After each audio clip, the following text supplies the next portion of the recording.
जय हिंद। वंदे मातरम। आज हम भारतीय इतिहास के एक ऐसे महत्वपूर्ण टॉपिक के बारे में जानकारी प्राप्त करने जा रहे हैं जिसने भारत में शामिल कट्टरता को मिटाकर एक सरलता को बढ़ावा दिया। जिसमें हम जानेंगे सूफी धार्मिक विश्वासों के बारे में, सिद्धांत के बारे में और शिक्षा और भारत में सूफी आंदोलन के बारे में। सूफी के बारे में बहुत सारे मत हैं, विभिन्न प्रकार के जो तर्क दिए जाते हैं विद्वानों के अनुसार वो अलग अलग हैं। जैसे सूफी शब्द की उत्पत्ति कुछ लोग मानते हैं कि इसकी उत्पत्ति जो है सफ़ा से हुई है। सफ़ा का मतलब पवित्रता से। तो कुछ मानते हैं कि सूफी शब्द का उत्पत्ति ऊन से हुई है। तो कुछ के अनुसार क्या माना जाता है कि इसकी उत्पत्ति जो है सोफिया, सोफिया का मतलब होता है ज्ञान। एक सोफिया नाम की रोबोट भी है जो बहुत ज़्यादा एआई जनरेटेड है, मतलब कि अच्छी है ना। कुछ विद्वान यह भी मानते हैं कि मस्जिद के बाहर बने चबूतरे सफ़ा से इसकी उत्पत्ति हुई है। तो अलग अलग विचारधाराएं हैं, अलग अलग मान्यताएं हैं। कुछ इतिहासकार क्या मानते हैं कि चबूतरे मतलब सफ़ा से उत्पत्ति हुई है, जहाँ अनेक धर्म के विषय में जानने के लिए एकत्रित होते थे, है ना। क्योंकि सूफी संत वैसे उनका रहन सहन क्या था, सादगी से भरा हुआ था, जीवन व्यतीत करते थे वे सादगीपूर्ण। मतलब कि ना कोई दिखावा, ना ज़्यादा चहल पहल उनके जीवन में, बिल्कुल साफ सुथरा उनका जीवन था। और सफ़ेद और खुरदुरे ऊनी वस्त्र पहनते थे वो, इसलिए ऐसा मानते हैं कि सूफ की उत्पत्ति उनसे हुई है। तो कुछ इतिहासकार ये मानते हैं सूफी मत पर हिंदू विचारों और रिवाजों का प्रभाव था, जबकि कुछ मानते हैं कि ये इस्लाम धर्म से प्रेरित थे, है ना। तो कुछ का मानना है कि इनका जन्म पैगंबर मोहम्मद के जीवन काल में ही हो गया था, जबकि कुछ मानते हैं कि कुरान और हदीस पर आधारित रूढ़िवादी विचारधाराओं से सूफी रहस्यवादी पंथ का जन्म हुआ था। ये लोग अपने पीर तथा गुरु में विश्वास रखते थे। पीर होता था इसमें सिलसिले इसमें बनते थे, सूफी सिलसिले, जो सर मुंडवाकर थैकड़ी लगे कपड़े धारण करते थे। पीर की मृत्यु के बाद उनके दरगाह भक्ति स्थल बन जाते थे। तो ये था सूफी मत, मतलब कि सूफी मत में ये सब होता था। सूफी मत के धार्मिक विचार और शिक्षाएं क्या है। 11वीं शताब्दी तक पहुँचते पहुँचते सूफी जो था वो इसकी सूफीगत बन चुका था।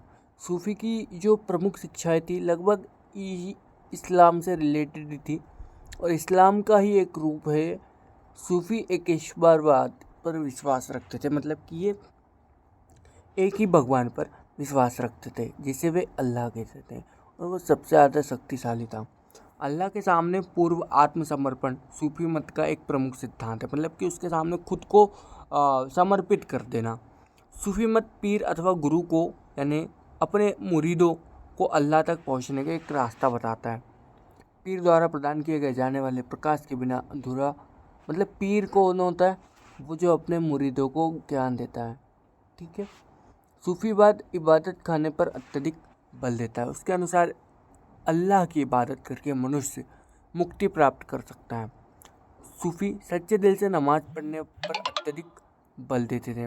उसके अनुसार नमाज द्वारा ही मनुष्य अपनी आवाज़ अल्लाह तक पहुंचा सकता है। सूफियों के अनुसार अल्लाह हर किसी के प्रति दयालु है, इसलिए उसे डरना नहीं चाहिए, बल्कि अच्छे कार्यों से उसके तक पहुंचना चाहिए। मतलब ये सब शिक्षाएं सूफी मत द्वारा दी गई हैं। अब देखते हैं भारत में सूफी आंदोलन का विस्तार कैसा होता है। महमूद गजनवी ने उसके बाद हमारे देश में काफ़ी जब आगमन हुआ विदेशियों का, मुसलमान आगमन आए, मतलब भारत आए, तो इनके साथ ही महमूद गजनवी के साथ अनेक सूफी संत आए थे। 13वीं-14वीं शताब्दी के बाद यह लोकप्रिय हो गए, और भारत में सबसे पहले शेख इस्माइल लाहौर से आया था, जिन्होंने सूफी आंदोलन को काफ़ी आगे बढ़ाया। अब खानकाह और सिलसिले दरगाह इनके बारे में जान लेते हैं। खानकाह एक फ़ारसी शब्द है जिसका अर्थ होता है आश्रम, जिसमें पीर अपने मुरीदों के पास रहता है। खानकाह का नियंत्रण जो होता है वो दोनों के हाथ में होता है, मतलब कि जो मुरीद और पीर होते हैं उनके अंडर में। पीर अथवा मुरीद का पारंपरिक संबंध सूफी धर्म व्यवस्था का अत्यधिक महत्वपूर्ण अंग है। प्रत्येक पीर अपने जीवन काल में अपने उत्तराधिकारी का चुनाव करता है। जो पीर होता है वो डिसाइड कर देता है कि हमारा उत्तराधिकारी कौन होगा, जिसे क्या कहते हैं, वली। वली अपने पीर द्वारा प्रारंभ किए गए कार्यों को आगे बढ़ाता है। सिलसिले के बारे में हम जानते हैं कि सिलसिला 12वीं शताब्दी के आसपास इस्लामी दुनिया में जो दुनिया थी उसमें सूफी सिलसिलों का गठन होने लगा। सिलसिले का मतलब होता है जंजीर, मतलब कि एक से एक पीरियड से दूसरे पीरियड या फिर एक से दूसरे के बीच कड़ी को बांधना, ये होता है। ठीक है, जो मुरीद और शेख के बीच के रिश्ते को बताती है तथा एक कड़ी के रूप में काम करती है। अब देखते हैं दरगाह। दरगाह क्या होता है? दरगाह एक फारसी शब्द है जिसका दरगाह का अर्थ होता है दरबार। पीर की मृत्यु के बाद उसके जो दरगाह होते हैं, उसके जो मुरीद होते हैं, वे वहाँ पर पूजा पाठ करते हैं, उसको मानते हैं, वह दरगाह होता है। चिश्ती सिलसिले देखते हैं। 12वीं शताब्दी के अनेक सिलसिले चिश्ती सिलसिले को बताते हैं। ठीक है, हम देखते हैं भारत में चिश्ती सिलसिले के जो संस्थापक थे वो कौन थे? ख्वाजा मोइनुद्दीन चिश्ती।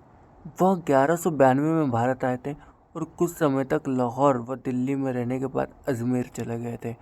इस कारण से हमारे देश में अधिकतर जो सूफी संत के जो मिलते हैं प्रमाण, वो उत्तरी क्षेत्र पर ज़्यादा मिलते हैं और पवित्र दरगाह के दर्शन करते हैं।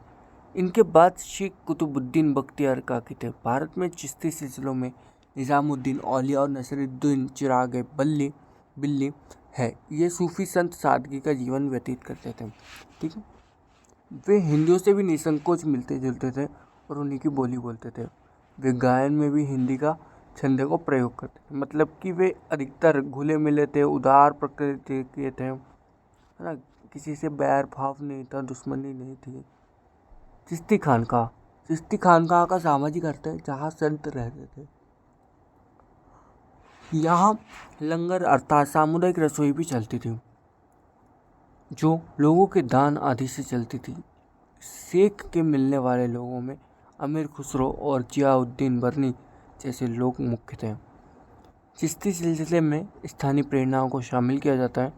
चिश्ती उपासना में जियाउद्दीन व कव्वाली महत्वपूर्ण स्थान रखते थे। तो ये थे हमारे चिश्ती सिलसिले के बारे में। अब प्रभाव दिखते हैं कि इन्होंने कैसे भारत के जीवन को प्रभाव किया। इन लोगों ने प्रेम, बंधु और सहनशीलता के पाठ पढ़ाया हमें कि सहनशीलता जरूरी है। प्रेम को बढ़ावा दिया इन्होंने हिंदू और मुसलमान एक नज़दीक आने लगे। इनके कारण सामाजिक संस्कृति बढ़ी, मेल मिलाप बढ़ा लोगों का।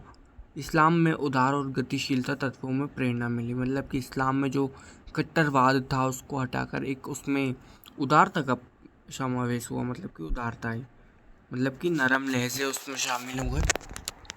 और अब देखते हैं सूफी संतों में दास प्रथा, शराब, कालाबाजारी, वैश्यावृत्ति जैसी बुराइयों का विरोध किया, जिसमें एक अच्छाई बात थी। सूफी संतों ने गरीबों और दीन दुखियों के लिए कार्य किए। सूफी मत के कारण शिक्षा का विकास हुआ। सूफी मत के परिणाम स्वरूप शांति और अहिंसा जैसे विचारों का हुआ। तेरी किस्मत भी तब तेरे साथ होगी जब तू खुद पर भरोसे को बनाए रखेगा। जय हिंद, जय भारत। तो ये था सूफी आंदोलन।